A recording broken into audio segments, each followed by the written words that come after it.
Hi, I'm Phil DeRosier with PVBuzz.com, and today I'm visiting with Dianne Saxe. Dianne Saxe is a lawyer by trade and considered among the best and most accomplished environmental lawyers in the world. She served as the Environment Commissioner of Ontario from 2015 until being ousted by Doug Ford shortly after he was elected, having her office abolished in April 1st, 2019. As Environment Commissioner, her responsibilities included preparing nonpartisan reports and recommendations to the Legislative Assembly on environmental issues, including how they related to energy in the province. Dianne Saxe, thank you so much for having us at your home today and speaking with us. My pleasure. So first of all, what inspired your commitment to environmental issues? Oh, a mad passion for trees. When I was a child, starting at age 6, I went to summer camp, and I was so overwhelmed by the beauty of nature, being out in the woods and learning to swim and paddle on the lakes, that I wanted to help look after it. And it became really obvious already in the 60s that nature's under attack and needs defenders, and so I looked for an opportunity to do something, to do my part. When you were announced that you were going to be the Environment Commissioner, how did you feel? Well, my daughter summed it up. She said, "Do they know what they're doing?" It was a tremendous honor and privilege to be the Environmental Commissioner of Ontario, and I'm really glad to have had that opportunity. I gave up a lot to do it. I had spent 40 years to build up a successful private practice. I had great staff, I had great clients, I had a really good position in the profession. I was writing the leading annotation to the environmental statutes. I mean, I really had achieved a fabulous career, and I had to give it all up, get off every board, give up every contract, give up every client, in order to become environmental commissioner. Right. But I thought that because of the urgency of climate change, again, I need to do my part. When you were first appointed, what was on your agenda? Well, I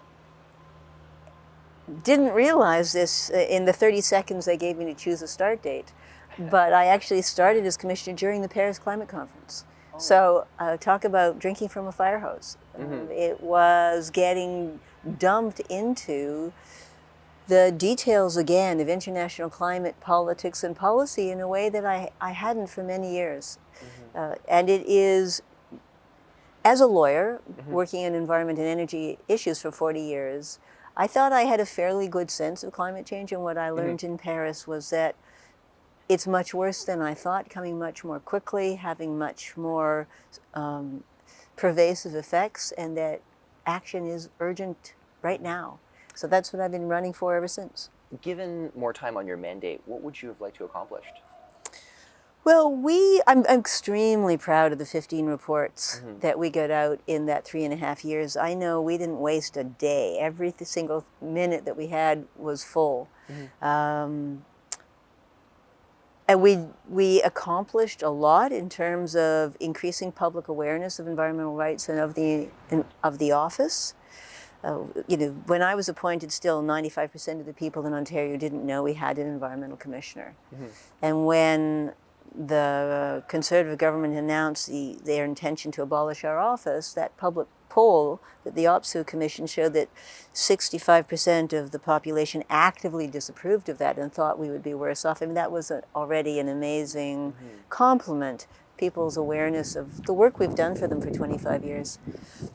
I was also really proud of the work we did increasing the relevance and the accessibility of our reports, including these simple summaries that anybody can read, and the visuals, and being more strategic in the targets. And so what I was looking for now was ways to build on what we had already done. I had really accomplished what I came in with, and now I was looking to my team to help me think of, all right, how do we build on this? How do we do more with the strengths that we've developed? And a lot of that depends on the government of the day. And we obviously have a government of the day that is much less sympathetic to all environmental and climate and energy issues that are important to me. But my energy and climate mandate isn't restricted, or wasn't restricted to the province, to the provincial government. It also covered anything else that happened in the province. So I was focusing more on municipalities because that's the front lines now. Right. When it was announced that your mandate was to be ended, Yes. How did that make you feel? Well, as I say, I gave up a lot to become environmental commissioner, and certainly I had thought that a contract with the Legislative Assembly of the province, unanimously approved by all MPPs, was something you could trust. And now we've had at least 18 examples that I know of where the government has given itself legal immunity from breaking the law, breaking contracts, breach of trust, breach of fiduciary duty, misrepresentation, breach of the Securities Act, which is truly extraordinary and something that I have never seen before in my career. As we know, the new government has eliminated that position and transferred its duties to the Auditor General and the Minister of the Environment. Do you feel this is an adequate commitment on the new government's part to the environment? Absolutely not. Well, certainly, first of all, it's not true that everything we were doing has been transferred. Oh. The government says this a lot. Right. Part of our job was to be the champion of the Environmental Bill of Rights, to assist and encourage people to exercise their environmental rights, and to be the champion of the public voice to the government. The government has eliminated that role entirely, says they're going to do it themselves. Well, that's like any other fox in charge of a hen house. There's a long history of the government needing to have oversight, and we've seen with this government ever since a fairly profound disregard to meaningful public consultation and to what the public say if they're able, in fact, to get things in, illustrated by the fact that when the government was forced to post the cancellation of cap and trade on the environmental registry by Greenpeace's legal action, the posting was as uninformative as it could have got. Yet 11,000 people took the time to comment.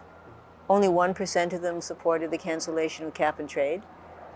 It didn't affect the government action at all. They simply went ahead and abolished the climate law, our targets, the cap and trade, all of the other things that had been built over many years by the previous government. So I think that it really will matter that we've lost a champion for environmental rights in Ontario. And in terms of reporting, the Auditor General now has the right but not the obligation to report on energy and climate. This was mandatory for the last decade. It's not anymore. Right. And also, she and I come from entirely different points of view. My job was to put the environment first. Her job is to put money first. You get very different evaluations depending on what you count. So have we lost something significant? Absolutely. And I guess the third thing that we've lost is that I had a significant outreach role. I crisscrossed Ontario, north, south, east, west, meeting with all kinds of communities, influencers, everyday folks, to share with them the information that we've learned at their expense and to learn from them. The Auditor General doesn't do that. Right.